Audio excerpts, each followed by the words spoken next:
Año 1965, Jimmy Soul. ¿A quién le suena Jimmy Soul? A nadie, ¿no? Bueno, en el año 1965 sacó una canción que se llama If You Wanna Be Happy. Y lo que decía If You Wanna Be Happy es If you wanna be happy for the rest of your life, don't take a pretty woman for wife. This is my personal point of view, decía. Take an ugly man, ugly woman, ugly girl to marry you, ¿no? O sea, si quieres ser feliz por el resto de tu vida, no te cases con una mujer guapa.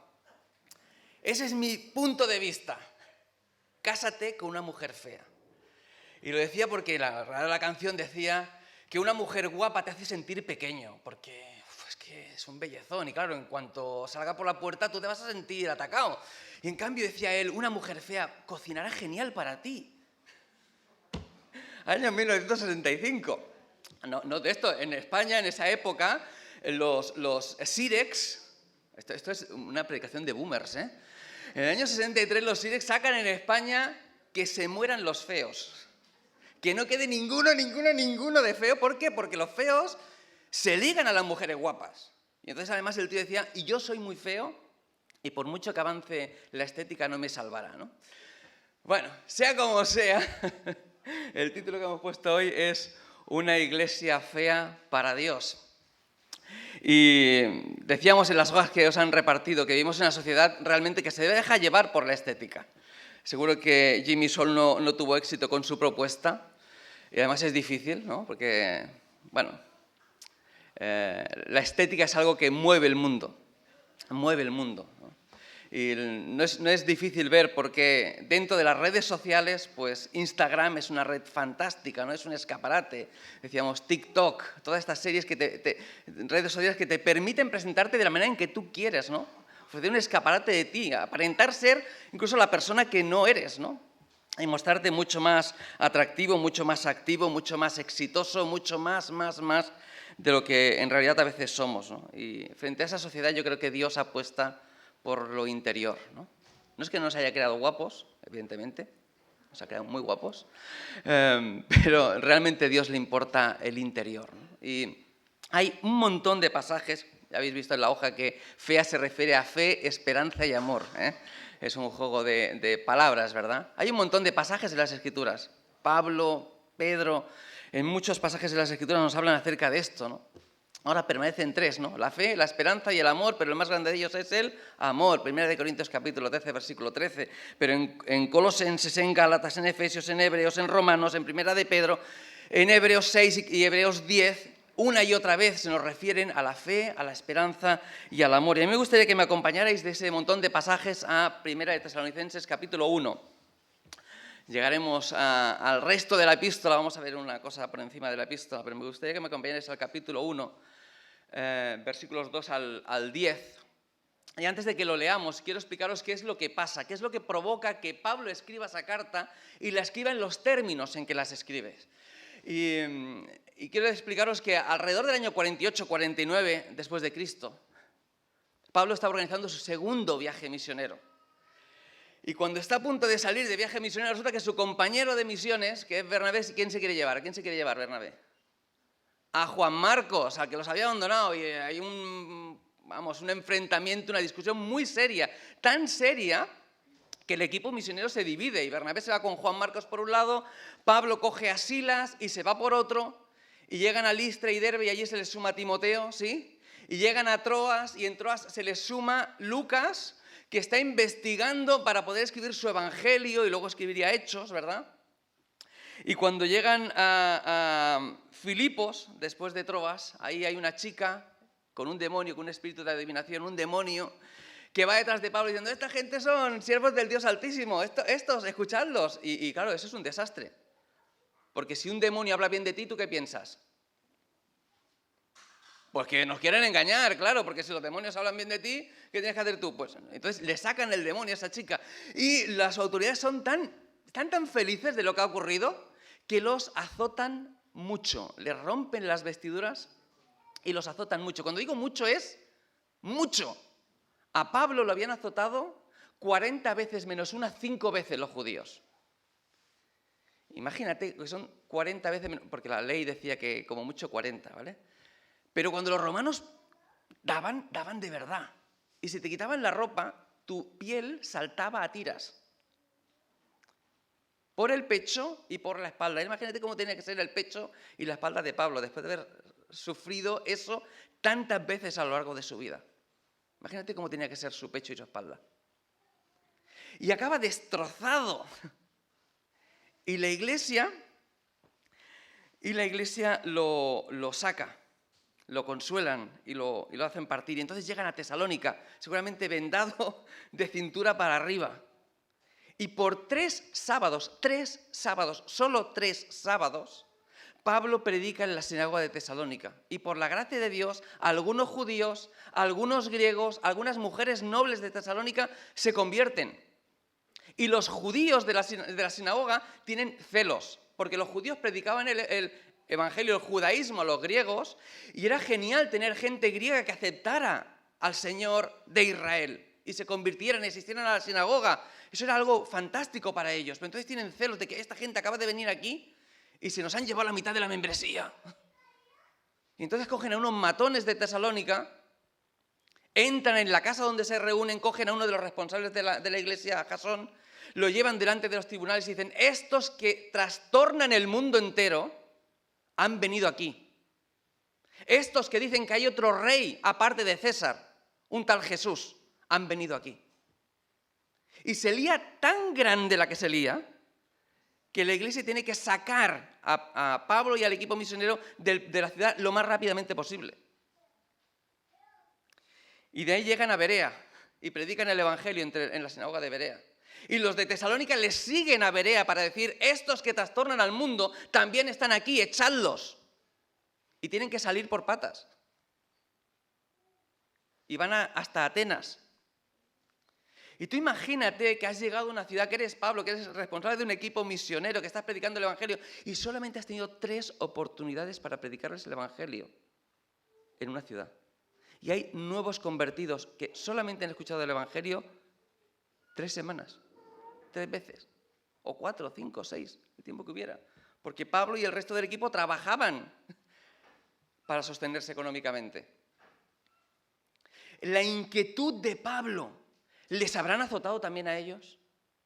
¿Los judíos les habrán persuadido de que Pablo es un charlatán y este Cristo realmente era un delincuente o cualquier otra cosa? ¿Pablo era un falso maestro? ¿Cómo estarán estos nuevos creyentes?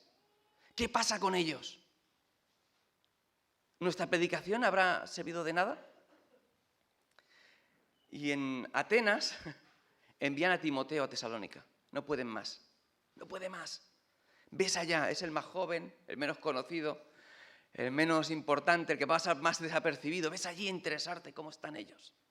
Necesitamos saber cómo están. De ahí el equipo misionero irá a Corinto y estará allí un año y algo. Y desde allí van a intentar evangelizar toda la zona de Macedonia y de Acaya. Y en ese impasse, Timoteo vuelve con buenísimas noticias. La iglesia está firme. La iglesia no se mueve de su fe. Pero es que ellos, desde Corinto, intentan enviar equipos misioneros, intentan predicar el evangelio, y resulta que el mensaje del evangelio se les ha adelantado. Porque los contactos de los tesalonicenses, de esos nuevos creyentes, ya están enviando el evangelio a toda la región de Grecia, a toda Macedonia y Acaya. Y Pablo y el equipo misionero se quedan alucinados. ¿Cómo esta gente que hace 3 semanas no era creyente y hoy son creyentes ya han llenado Grecia entera del evangelio? Que no podemos ir a ningún sitio para explicarles lo que ha sucedido, porque ellos mismos nos dicen cómo nos recibieron en Tesalónica y el alboroto que hubo en la ciudad, pero que Dios fue fiel y les salvó. Y tienen ganas de predicar que Jesús es el Mesías, el Hijo de Dios. Y Pablo está ahí tan alucinado que coge la estilográfica, lo que tuviera en mano, la pluma, y escribe 1 Tesalonicenses del tirón. Y esto es lo que les dice. Esto es lo que les dice, que desde el versículo 2 en adelante, por cierto, es solamente una frase en griego, versículo 2 al versículo 10, dice lo siguiente, dice: damos siempre gracias a Dios por todos vosotros, haciendo memoria de vosotros en nuestras oraciones, acordándonos sin cesar delante del Dios y Padre de la obra de vuestra fe, del trabajo de vuestro amor y de vuestra constancia en la esperanza en nuestro Señor Jesucristo. Porque conocemos, hermanos amados de Dios, vuestra elección, pues nuestro evangelio no llegó a vosotros en palabras solamente, sino también en poder, en el Espíritu Santo y en plena certidumbre.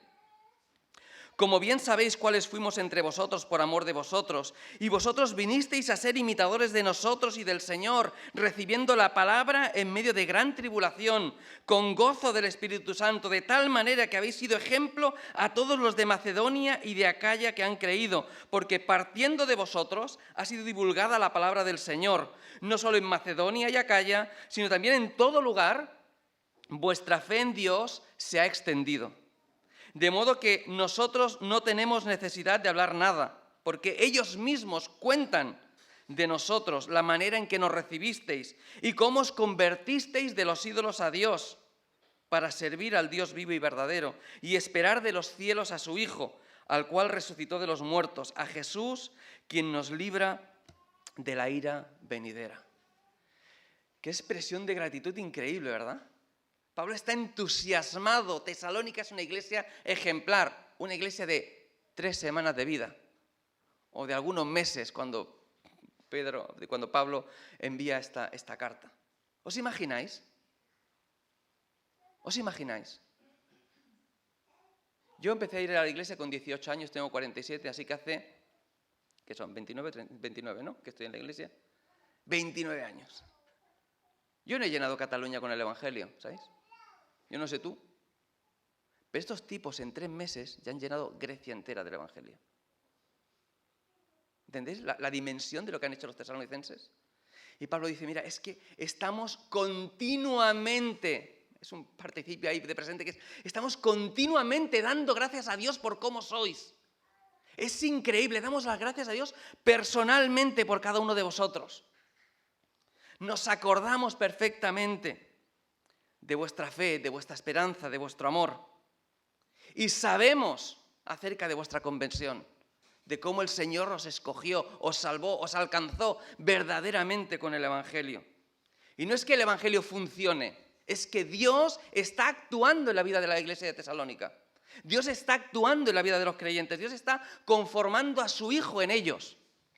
Dios está restaurando su diseño original, el propósito de Dios para la humanidad. Está restaurando su relación con el ser humano.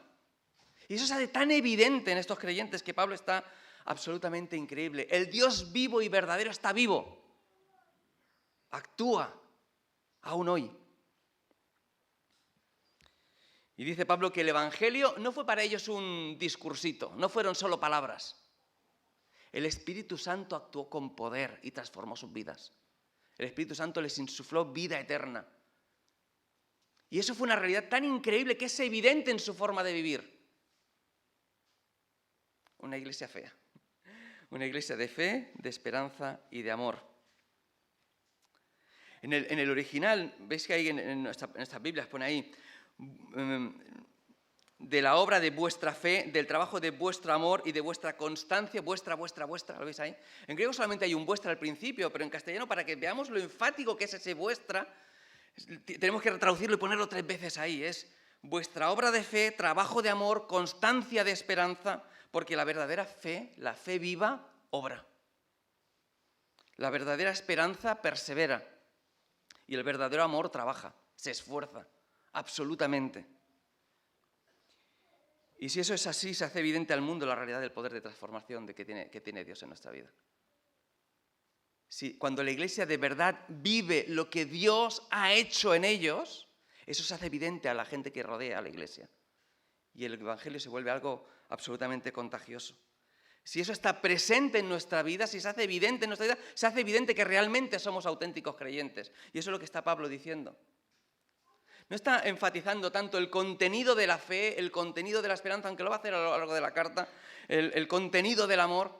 Está explicando la evidencia de eso en su vida. Fijaos que en el capítulo 2 y capítulo 3 va a estar hablando acerca de la situación, cómo se ha ido, la situación que ha habido en ese encontronazo con las autoridades y lo que habían dicho de Pablo y una cosa y otra. Pero cuando llegas al capítulo 4, dice, os rogamos y exhortamos en el Señor Jesús que de la manera que aprendisteis de nosotros cómo os conviene conduciros y agradar a Dios, así abundéis más y más. Y eso tiene relación con la fe. En el versículo 9 ya ha dicho algo importante. Mira, os convertisteis de los ídolos a Dios, eso es la fe. Para servir al Dios vivo y verdadero, ahí está el amor. Y esperar de los cielos a su Hijo, ahí está la esperanza. Y ese convertiros de los ídolos a Dios, ese alejaros de la idolatría y de la egolatría y separarnos de todo lo que nos aleja de Dios, Pablo dice, oye, yo os ruego que tal y como aprendisteis de nosotros, os conduzcáis y agradéis a Dios. Y que abundéis más y más, que no os conforméis a este mundo, que no os acomodéis, que sigáis creciendo. Eso es fe de verdad. No es una fe muerta. Porque la fe sin obras, ¿qué es? Muerta, dice Santiago. No, la fe de verdad obra, no se conforma, sigue creciendo. Y luego en el versículo 9 en adelante, les dirá, pero acerca del amor fraternal, que os améis los unos a los otros. Ellos se han convertido para servir a Dios, para amar a Dios, servir a Dios en respuesta al amor de Dios, ¿verdad? ¿Eso es lo que hacemos como creyentes o no? Dice, servid a Dios y serviros el uno al otro, amar a Dios, amaros los unos a los otros y abundad en eso más y más, versículo 10, capítulo 4, versículo 10. No os conforméis, les está diciendo Pablo a los tesalonicenses. Eso que ha empezado en vosotros, también seguid adelante, que nadie os pare. ¿Sabéis? A veces en las iglesias tenemos una cosa que yo hace años llamo la teología de la media. ¿Sabes cuál es la teología de la media? Es que tú miras al más espiritualoide de la iglesia. Tú piensas en el más espiritualoide de la iglesia y te saldrá un nombre o dos, o tres o cuatro, ¿vale? Y entonces mirarás al más carnal de la iglesia, ¿vale? Y te va a salir algún que otro nombre al que te caiga peor de la iglesia, ¿no? Entonces tú vas a decir, mira, yo no quiero ser el espiritualoide de la iglesia, pero tampoco quiero ser el carnal, así que me quedo en medio. Un punto medio. Que ni por arriba ni por abajo. Oye, aprobado. Pero eso no es lo que nos enseña la palabra de Dios. Lo que nos enseña la palabra de Dios es a no conformarnos, a no estancarnos, a crecer, a abundar más y más y más y más. Porque este mundo necesita una iglesia que trastorne el mundo y transforme el mundo. Una iglesia que ame como Dios ama. Eso es lo que necesita este mundo.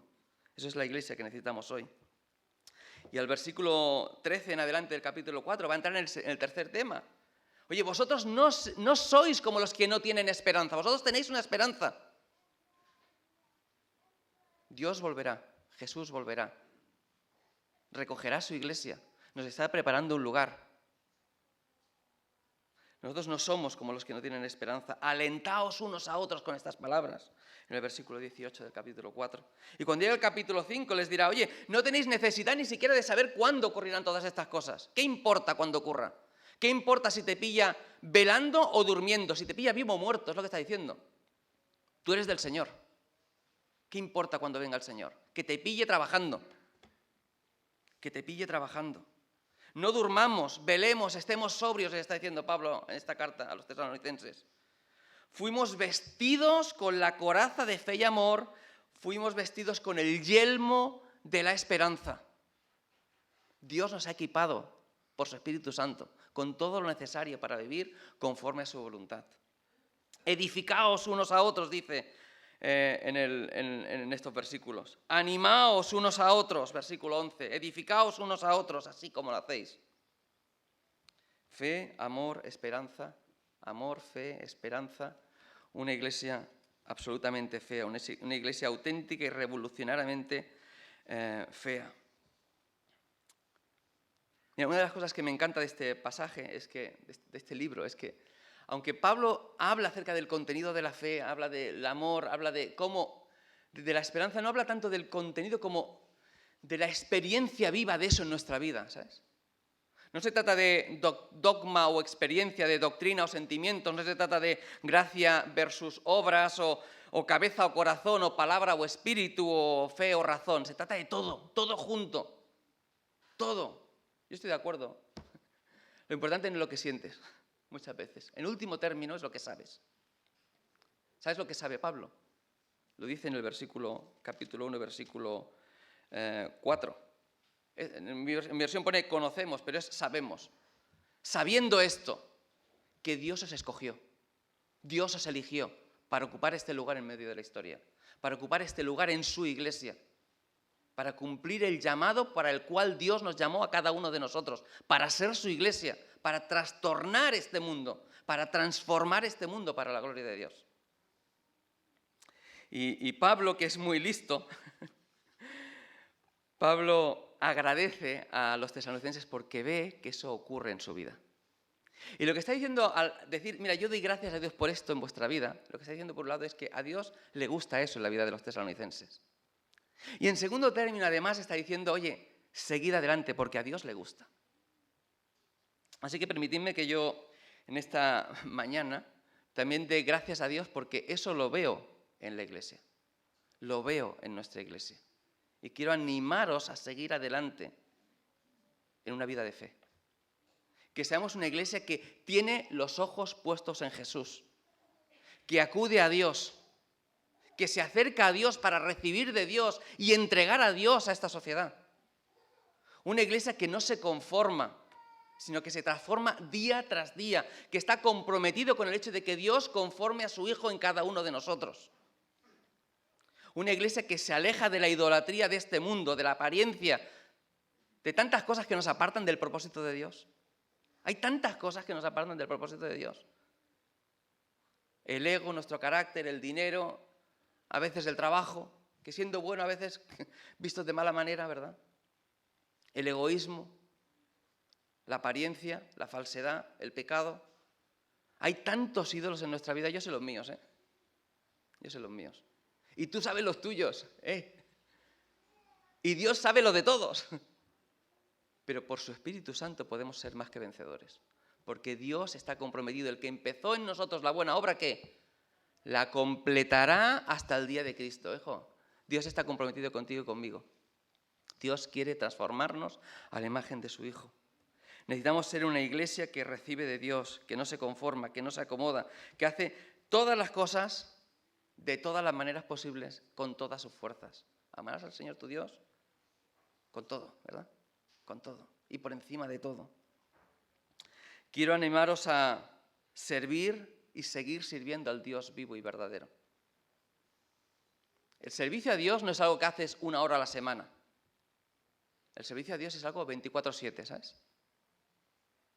Tú no te perteneces a ti, fuiste adquirido, fuiste comprado a precio de la sangre de Cristo. Tú no eres tuyo, ni tu casa es tuya, ni tu negocio o tu trabajo o tu familia, nada de lo que tienes te pertenece, todo es de Dios. Y todo lo que Dios te ha dado, te lo ha dado para que cumplas su propósito. Que seamos una iglesia que ama a Dios por encima de todas las cosas. Yo sé que somos así. Y sé que podemos profundizar todavía más en el ser así, ¿sabéis? Necesitamos ser una iglesia que impacte al mundo porque viva de una manera el amor absolutamente revolucionario. No es mentira lo que decían aquella gente. Estos que trastornan el mundo están aquí. Es que trastornaban el mundo, le daban la vuelta abajo al mundo entero. Hay un teólogo fantástico del Nuevo Testamento, especialista del Nuevo Testamento. No sé si conocéis una carta, es que ahora se me ha olvidado el nombre de la carta, del soldado romano. Hay un soldado romano que le escribe una carta a su mujer. ¿Sabéis esa historia o no? Le escribe una carta a su mujer porque él está en la guerra. Entonces le escribe una carta a su mujer diciendo, oye, ¿cómo van las cosas en casa? ¿Todo bien? Tranquila, que el sueldo te llegará mediante fulanito, tú tranquila, todo va muy bien, que en la casita, bueno, tú estás aquí de jefa de la casa mientras yo estoy en la guerra, tranquila, ya vendré, porque ahora me he ido a otro sitio, pero ya vendré. Y entonces en la última frase de la carta le dice, respecto de tu embarazo, si es un niño, quédatelo, si es una niña, tírala. Porque la costumbre era que si eran niñas, las tiraban porque eran una carga. Las tiraban a la calle y se morían en la calle. ¿Vale? Pero un día llega a Roma el Evangelio y los cristianos empiezan a recoger a los niños en la calle y los cuidan y fundan los orfanatos. ¿Tú sabes lo que significa eso? La transformación absoluta que significa eso. El cambio de paradigma absoluto que significó la fe cristiana en el mundo antiguo. Que gente que no te conoce diera todo lo que tiene para salvarte. Transformó todo. Y estamos hoy llamados a transformarlo todo. Todo. Por amor a Dios y por amor al prójimo. Para expresar al mundo la manera en que Dios les ama. Amar al mundo como Cristo mismo los amó, que se entregó a sí mismo por cada uno de nosotros, murió por cada uno de nosotros.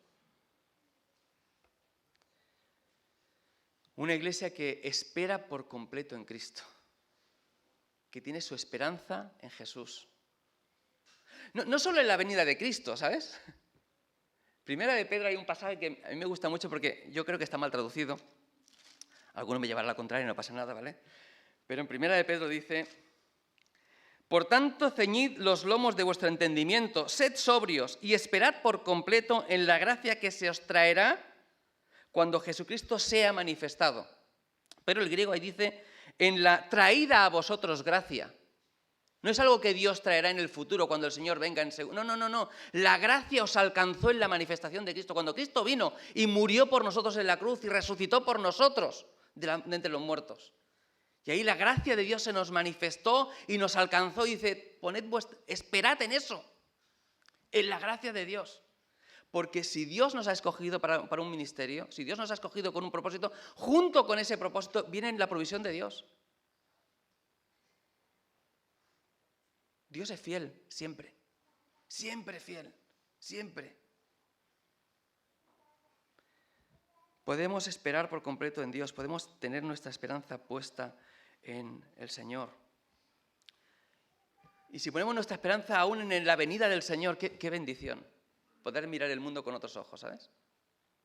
Es tan triste pensar que todo lo que la gente cree que tiene es esta vida. Qué visión más pobre. Qué tristeza. Yo tengo 47 he dicho, ¿no? Es que ya no me acuerdo ni cuántos años tengo. ¿Vale? Bueno, pues con suerte igual llego a 100. No sé si sería con mucha suerte, ¿vale? Pero imaginaos que llego a 100, pues me quedan 53. Imaginaos que muero con 64 como mi abuelo. Pues me quedan 10 y algo, 17, ¿no? Imagínate. La vida es un regalo. Pero visto a la luz de la eternidad, ¿qué importa lo que nos cueste el Evangelio? ¿Qué importa lo que nos cueste delante del mundo? Compartir al Señor. Una iglesia que pone sus ojos en Cristo, que tiene su esperanza en la eternidad, que tiene su esperanza en la gracia de Dios. Dios nos escogió para una tarea. Y los que trastornan el mundo están aquí. Somos nosotros. Somos nosotros. No hay otro. No hay otra que su iglesia hoy. Y esa es la iglesia que el mundo necesita. Una iglesia que trastorne los cimientos de esta sociedad. Que ponga el dedo en la llaga. Y que ponga la luz en Cristo. Y que predique al Señor. Y que explique lo que Dios ha hecho en nuestra vida. Y que transforme esta sociedad. Estamos aquí mientras Dios quiera. Y le decimos a Dios, espero. Que hoy respondemos con fe, con esperanza y con amor. Que hemos sido transformados por su gracia. Que nos hemos convertido a Él para servir al Dios vivo y verdadero. Que ponemos nuestra esperanza en su voluntad. Y no sé si decimos amén a eso. ¿Amén? ¿Os parece que oremos? Señor, muchas gracias por tantos ejemplos que encontramos en el Nuevo Testamento. Tantos creyentes que sufrieron para poder hacernos llegar a nosotros tu palabra. El mensaje de que Jesús es el Mesías, el Salvador del mundo, el Rey. Y Señor, pedimos por nuestra propia iglesia. Señor, te agradecemos por la Iglesia Unida de Barcelona, por cada uno de los creyentes que formamos parte de ella, Señor. Y pedimos, Señor, que Que tú nos hagas profundizar en la fe, en nuestra relación contigo, en mirarte a ti, Dios. En no conformarnos a nosotros mismos, sino ser transformados a la imagen de Cristo. Y pedimos, Señor, que tú pongas en nosotros una visión clara acerca de nuestra vida y de nuestra esperanza, que esté en los cielos, que esté en tu voluntad. Y que podamos amarte a ti por encima de cualquier cosa y al mundo tal y como tú lo amas, Dios. Ayúdanos, Señor, a ser un tipo de iglesia que trastorna los cimientos de esta sociedad. Ayúdanos a ser el tipo de iglesia que transforma el lugar donde tú la has puesto, Dios. Permítenos ser el tipo de iglesia que alcanza el mundo con el Evangelio, para el Evangelio y para tu gloria, Dios. Y te agradecemos, Señor, por habernos escogido, por habernos elegido, por una salvación tan grande, Señor. Gracias, Señor, por habernos hecho formar parte de tu pueblo, de tu iglesia, de tu familia. Gracias, Señor, por ser hijos e hijas tuyos, Señor. Y pedimos, Señor, que tú nos des el carácter, el coraje para no defraudarte, Dios. Al contrario, para vivir para tu gloria, para tu honra, para la alabanza de tu nombre. Gracias, Señor, por esta mañana. Lo pedimos todo y te adoramos en el nombre de Cristo Jesús. Amén. Que el Señor os bendiga.